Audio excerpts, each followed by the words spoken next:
Compliance is a profession where people work tirelessly to make the world a better place. And there are hundreds of amazing and inspiring women who have helped the field develop into what it is today. Great Women in Compliance is part of the Compliance Podcast Network, so join Mary Shirley and Lisa Fine as they talk with women in compliance who are making a difference. Hi, welcome to the Great Women in Compliance podcast on the Compliance Podcast Network, hosted by Mary Shirley and me, Lisa Fine. We are also a part of the Corporate Compliance Insights family, and both Compliance Podcast Network and Corporate Compliance Insights are two of the leading places to get all of your compliance and ethics information and keeping yourself up to date. I'm a huge fan myself, as well as having them as our sponsor. With that in mind, this is one of those podcasts that I put under that category of do one thing every day that scares you. For those of you who've been listening for a while, you know that one of the things that I committed to myself a couple of years ago was to try to do some solo soliloquy episodes. Mary strongly encouraged me and has done an amazing job on them. This is the third one that I've done. And given what the theme of this episode is going to be, which has a lot of threes involved, it's threes and the letter C. I have three themes to talk about, all of which start with the letter C. And it's the third one of these. So with that in mind, this will probably be my last one of these soliloquies as we move into GWIC 2.0. I'm really excited to keep you all on the journey. There will be some things will remain the same. We'll still have the podcast community. We still will hopefully have Mary as a guest early on to talk about her fabulous book. I'm so excited to read that. And if you haven't read her column, please do that. Living Your Best Compliance Life. A new one came out on Friday, May 5th. And I think the last thing to keep in mind is that Sarah Haddon and Corporate Compliance Insights, and of course, our day one, Tom Fox and Compliance Podcast Network will continue to be our sponsors and support. There will be some new sponsors and there will be some new hosting and a little bit of some changes. I'll talk a little bit about that when I talk about the first part of this in my first one of my 3 C's that we'll talk about today. And these are things that are just on my mind. One is change. The second is culture. And since we've got the C's there, compliance culture. And the third is community. All of these are things that are critically important to me and for those of us to keep thinking about how they impact your life. So the first thing I'm going to talk about a bit is change. There's been change in so many different areas. I talk about the podcast. I've had some changes in some of the work and responsibility I do in my role at Pearson. And generally, it feels a bit like a time of change, at least to me and to others. I think that also has something to do with spring being my favorite season, for whatever that's worth. So I think I'll start by talking a little bit about the podcast and our Great Women in Compliance community. First of all, I can't tell you how appreciative I have been of the support from so many people to continue. When Mary and I first discussed her doing something different, I talked to our sponsors and I talked to other people and said, is 200 a natural resting point or is there an ability to move this along? And was that something I wanted to do? What I came up with from that and what I decided from that is there are some different things that we can do. Change is opportunity.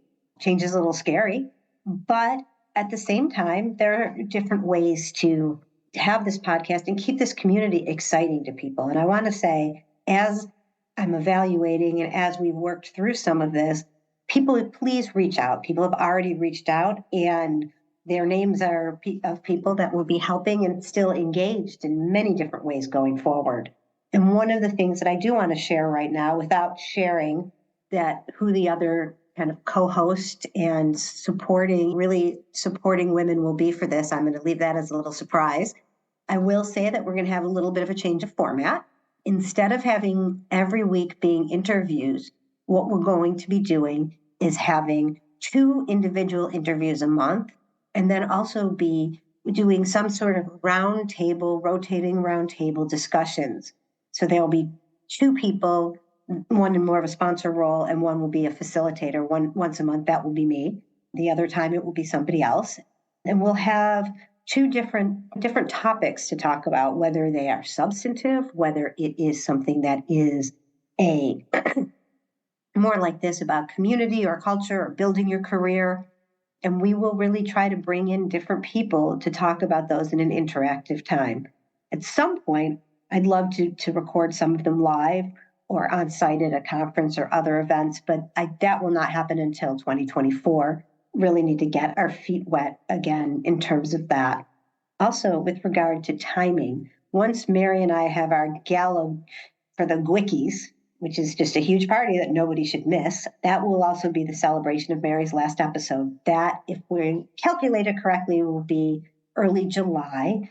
And then, don't be offended, Europeans. Some of the Europeans really take a lot of August off. So I'm taking a bit of July and August off from the podcast so that we'll come back in September in the back to school, back to fall season with our new format, new episodes, some artwork, and we'll kick it off in a really exciting way. So hopefully people will be engaged. You'll be sharing. And for those of you who have sent suggestions or offers to volunteer or help out, just so you know, I'm going to be getting back to you.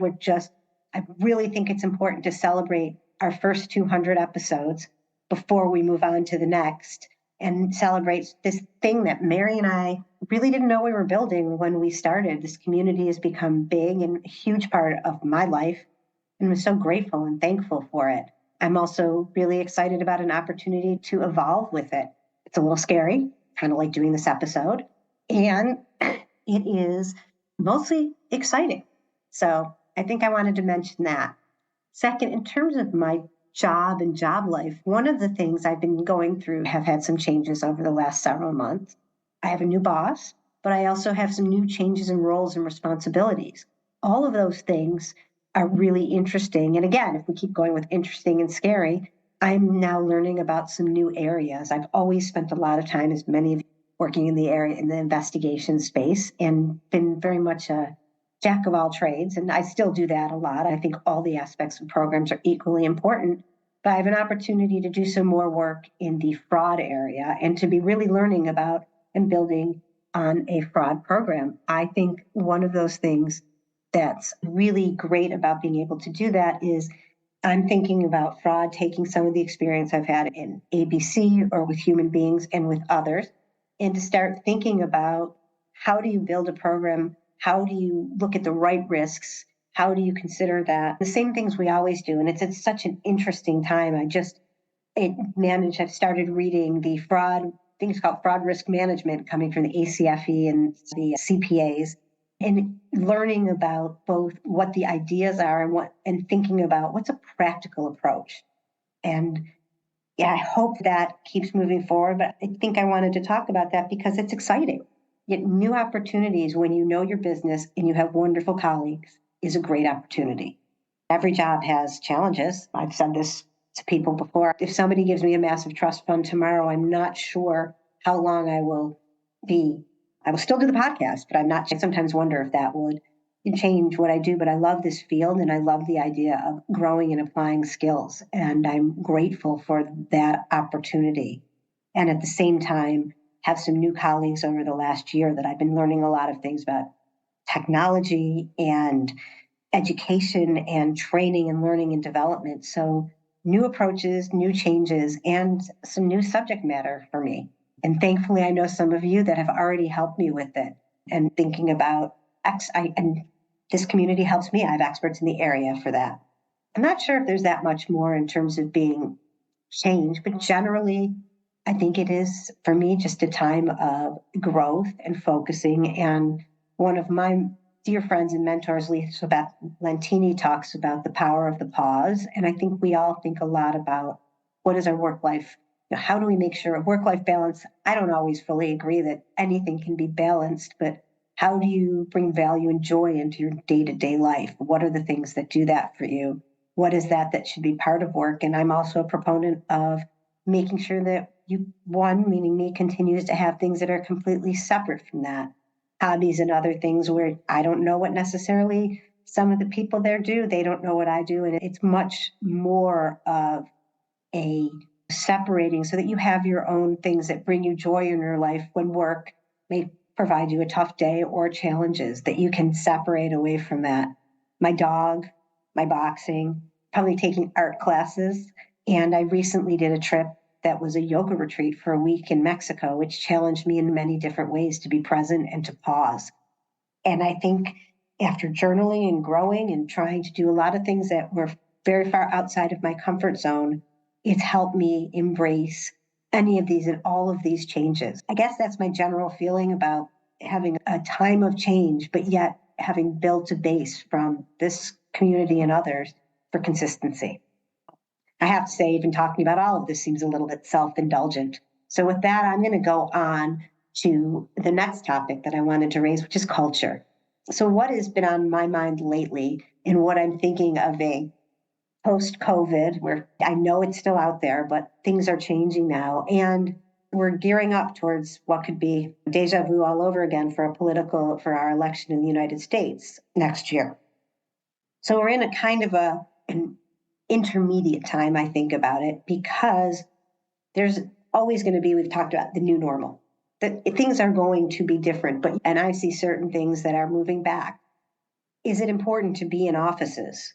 Some companies are really pushing that. Some who said they wouldn't are. Some are not. And I think one of the things that's forgotten in these discussions is generally culture is different depending on where you are and what you want and what an organization needs. I think in certain areas, lots of people may need to be together to bounce off ideas, and the energy and the group energy promotes better products and better collaboration. Now, in other roles, you need a lot of time to yourself to think through things and then share with a group. I find that's something that works really well for me, and I think in ethics and compliance, we spend a lot of time on that. Our words, our presenting, our making sure we can deliver good results, but in a good messaging way so that we are part of our business community. And if those people aren't in an office, my personal belief is an office for office sake doesn't help anybody. I think a long commute, if you're not going to go and work with people and to force that kind of culture, isn't. On the other hand, there are some places that can't live without it. But I think it's time that we all take a critical look at that, both in terms of a recruiting standpoint and a community standpoint, and what's best for the work and the work that our organizations do. Because even respecting and going through that discussion shows a true commitment to being in the appropriate culture, trying to do the right thing, and thinking about from an ethical and compliance standpoint, if people feel empowered to speak on those topics and work somewhere they're comfortable, they'll feel more comfortable raising their concerns and engaging. And I think it's just very important for us to keep that in mind. I think we're also in a time right now where many of us are thinking about what might happen in the next 6 months, year. I guess it's 15 months until the next election in the US, giving all of the things that happened in 2020. And I'm not talking about this from a politics standpoint or a political endorsement, anything like that.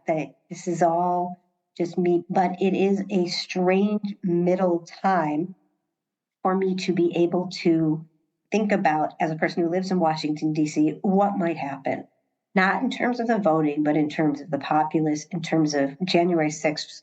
September 11th and January 6th that I've spoken about are two things that have influenced my life so much more. And I think one of the things that we need to think about in our profession is, what are we doing? What can we do to, best direct our companies for what may be a very trying and stressful time, and disagreements about views and viewpoints versus insurrections versus fair political discourse and other things, or if your company chooses to be involved in certain aspects of, they want to endorse candidates or have ideological views, how do you best handle that from an ethics and compliance standpoint to make sure that all of your employees feel protected, that your policies and procedures are working, that things that will be coming from your company is what your company is saying, and that individuals still have the ability to do what they want to do. It's protected speech, but on their own time and separate from the organizations that we're in. So I guess I've been thinking about that a lot. I don't want to say I have an answer. I don't. The second thing in terms of company culture is I've been thinking a lot about messaging particularly tone at the top that we've talked about so much, and message in the middle, and belief at the base. I know they're words to a lot of us, but I think been thinking a lot lately that tone at the top for me or for anybody listening versus what somebody else considers their quote tone at the top. Somebody in some organization, you're going to consider your managing director versus your CEO your top. That person may not consider them that. How do we make sure that those parts of the organization in their communications, in their conversations, not only are just saying the things we hope that they will say about doing the right thing, making ethical decisions and the importance of it, but be living it and not feeling the pressure we all feel to deliver whatever results we're expected to or whatever benchmarks, and taking the easy way. When people ask me about what I think of an ethical organization, and I'm sorry for anyone who's heard me say it before, I think it's at that moment that somebody has to make a challenging decision. How do you feel that your company will be supporting you if you do the right thing, the hard thing that may not be the revenue generating thing? And I believe that should be an easy answer. That in that moment, you want to think that your company wants and intends to be ethical, and that will supersede you making a decision for the bad behaviors. Similarly, particularly with the DOJ guidelines and other things that have come out, it is really important to make sure that if something does go wrong, that the senior people are being held responsible. The guidelines talk about clawbacks and incentives. But what I don't want to ever see is where the organization, a bad apple at a senior level is tacitly encouraging people, but they really push some boundaries. And some boundaries are okay to put so that people can increase profits and other things. But basically, it's the wink, wink, nod, nod. So that if somebody does something wrong, they never said to, but yet people are fearing other behaviors. And I guess along that line, my last and third point about this is I was having a conversation recently with somebody about their nieces and nephews who are in Gen Z. And this little spoiler alert here too, this will be one of our podcast guests for the next episode, Nicole DeShino. And we were talking about, what do they think? Is it retaliation? Is it fear of speaking up? Is it fear of losing jobs? What keeps I'm so far from Gen Z, it's embarrassing, but what is one of the deterrents to them? And I think it's a belief, and we talked about this, that they're still young and they're convinced in some ways that organizations are not looking into people's best interests. So what's the point? So it's not, and I'm afraid of losing my job, I'm afraid of anything for me, but this idea that it's useless. How do we make sure that we communicate correctly? How do we make sure that we are resonating with people to know that it matters? What organizations do matters in our society as a whole, and what being engaged in these sorts of things is not necessarily bad. Again, I'm not an expert on it, and it's something I've just started thinking about. But when I think about culture, we've talked a lot about millennials. I'm Gen X. We don't talk about us that much, but we could have a whole separate conversation about that. But what does the Gen Zs want, and how do we build things to make structures that engage people and want to do that? And frankly, some of it so foreign to me still. I remember my growing up sounding like an old lady, where you went into the office, you worked all the hours. And I have said before, I admire that many of the people that have come after us that have said, is this the most effective and efficient way to do your jobs and live your lives? But Gen Z, I think, how do we get them to see the value in these organizations and speaking up and leading going forward? Because they're the ones that are going to modify our work and our workspaces into a place that's most successful and best for them going forward. So that's my second point on culture. My second point of culture is done. My third one is talking about community.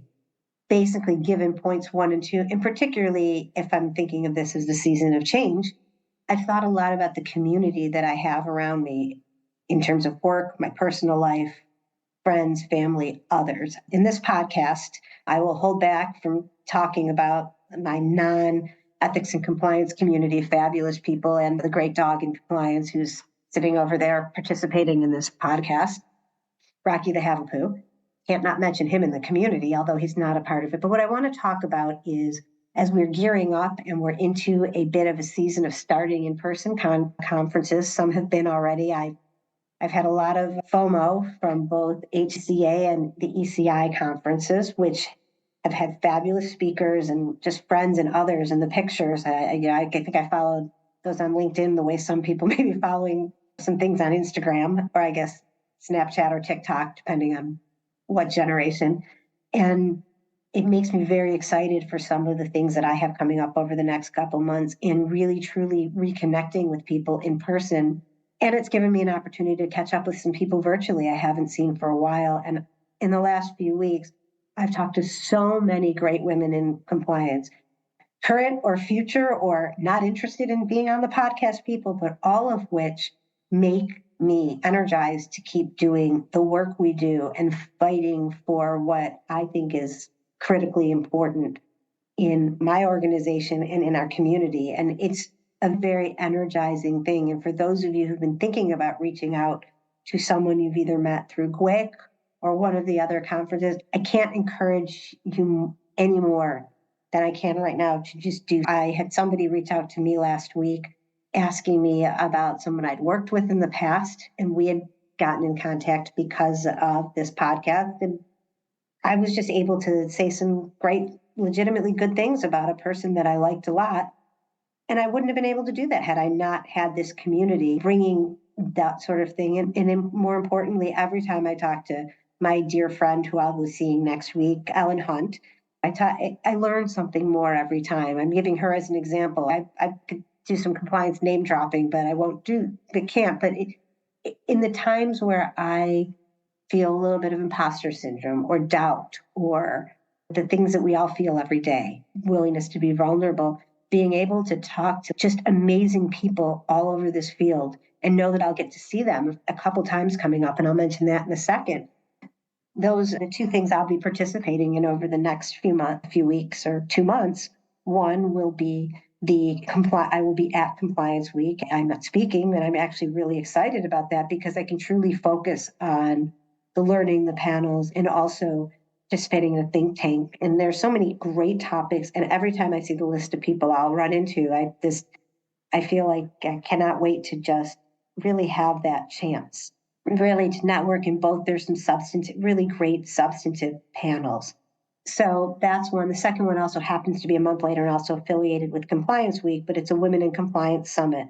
And it's taking place at the same time as their third party risk management conference in Atlanta, and it's in June. So please, I hope that people will come and join us on that. I think it's going to be a fascinating experience, and it'll be an opportunity to really help others grow and to help me grow in this community of women that I consider us as Mary and I and this podcast community are really a special part of. So I wanted to just say, if you can, and when you can in different locations, if you can see people in person or reach out to them, this community, and now I'm talking about also our community of women, is fabulous. Women and people who support women. I think every single time I see a list of speakers or I get to attend an event, again, and I get to meet women who trailblazed for me, and now I see women who are coming into this field and just doing such amazing things, that community is really a great joy for me. So I guess the last point on that will be when I talk about going full circle, another word with the C, phase 2 of the podcast. Again, I talked a little bit about it at the beginning. I'm so excited for the next several months. I'll say I'm excited to celebrate the first 200 episodes. I'd also be remiss to say that I'm also looking forward to having that little break to re-gear up again and keep everything exciting and the enthusiasm. And I'm excited, and I'm hoping you all are going to take that part 2 of the journey with us and for the next 200 episodes. And again, I hope if you're still listening to this right now, it always feels very strange to me to sit here and talk to myself and bring this out to you all. But if it inspires you a little bit to go out of your comfort zone and do something that challenges you. And in this case for me, I shared it out with the world for the third time. I think I've lived up to my obligation and of doing this that scares me. And now I'm going to move on to lots of other things that both scare me and make me excited to do. Thank you all for listening to we call it a soliloquy episode. And on behalf of Mary and me and the Compliance Podcast Network, thank you all so much. I hope everybody has a wonderful day and take care. Thanks a lot. Thanks for joining us for this episode of Great Women in Compliance. We hope you'll join us in honoring the great women in the compliance field by subscribing to this podcast and leaving a review.